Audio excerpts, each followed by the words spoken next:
Welcome back to our virtual tour of weather.gov/BTV. We are going to look through the local programs part of our page.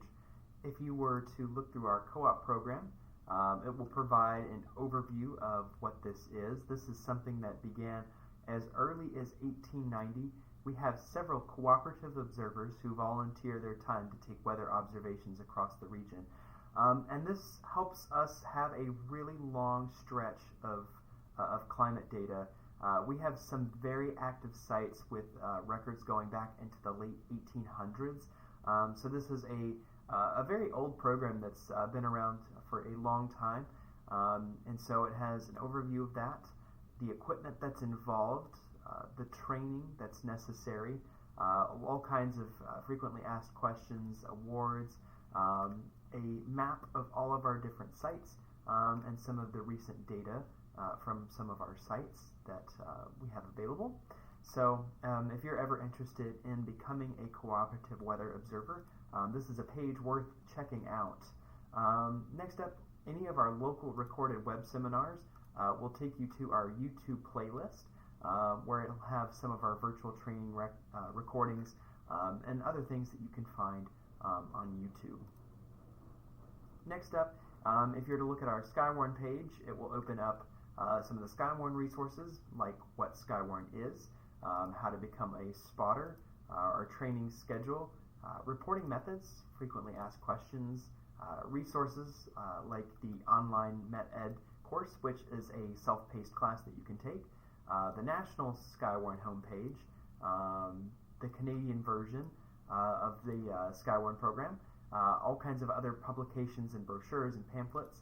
Any of our archived virtual classes are here as well, as well as how you can determine hail size based on common objects and wind speed based on the motion of trees or damage to nearby areas. You can also download the graphic there, and some information on our ham radio shack as well.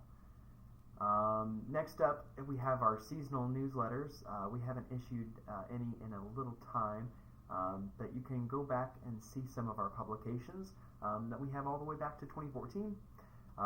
If you are interested in having someone from the National Weather Service come host a presentation, there is this link, which I guess is not working at this time.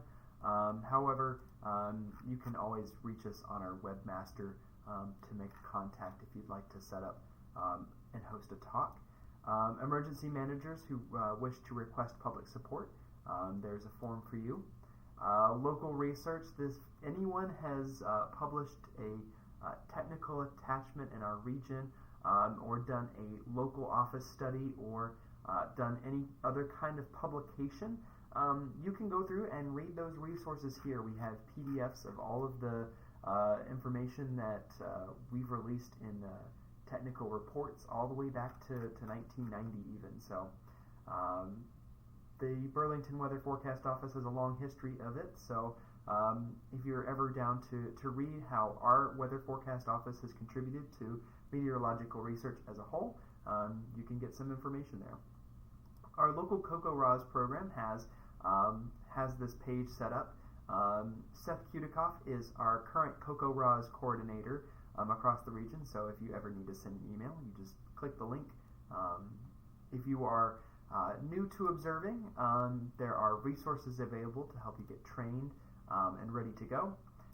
As well, we have an embed of the observations across the area, so just zoom right in.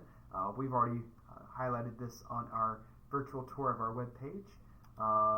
Help fill holes in our maps. Seth has put together this map showing the general vicinity of where our CoCoRaHS observers are. So we especially don't have as much knowledge of the things that happen in northern New York. Of course, we know that there's not as many people out there, but there's several areas where we don't have as much meteorological data. So if you are in any of these locations, you are much coveted to become a CoCoRaHS observer, and you can email Seth for more information, or you can also look through these frequently asked questions for some additional details.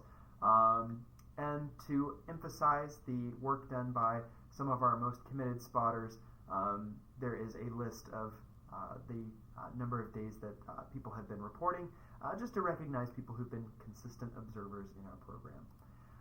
All of our safety campaigns that we do every week, I don't know if you've ever seen on social media where we have posts that go out every week.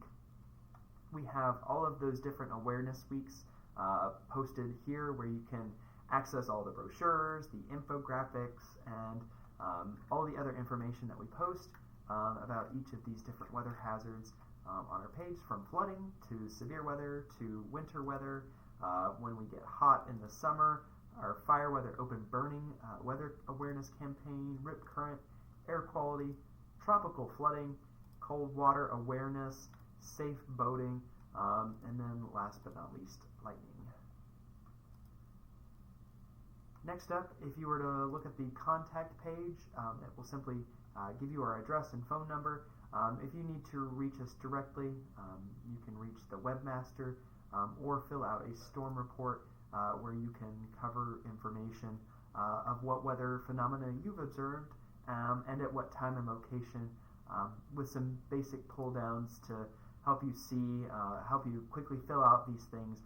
That will send reports directly to us on the operational floor, where we can chew over those reports and line them up to what we see on radar or satellite, and make determinations based on the information you receive to us. So we have several, usually about 3 to 5 people, I'd say, per event that will regularly send us these reports. So thanks to those who do, and if you ever want to send us a report of any phenomena that you see, feel free to contact us by using this method.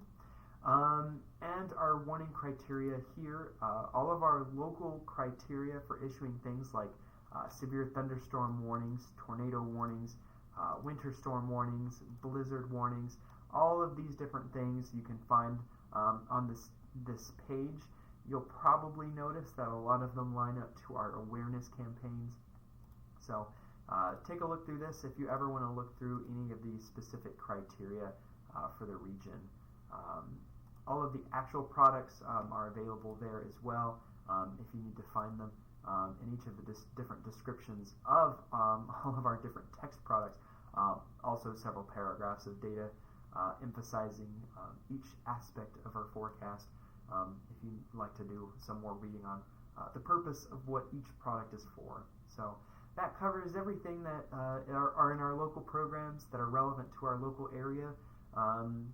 That covers a lot of our volunteer observers and citizen scientists who dedicate their time and energy to providing us reports. And we couldn't do it without people who send us these reports, take note of weather conditions in the area, and help build our database of knowledge in our local area. So the local programs is really critical to our region.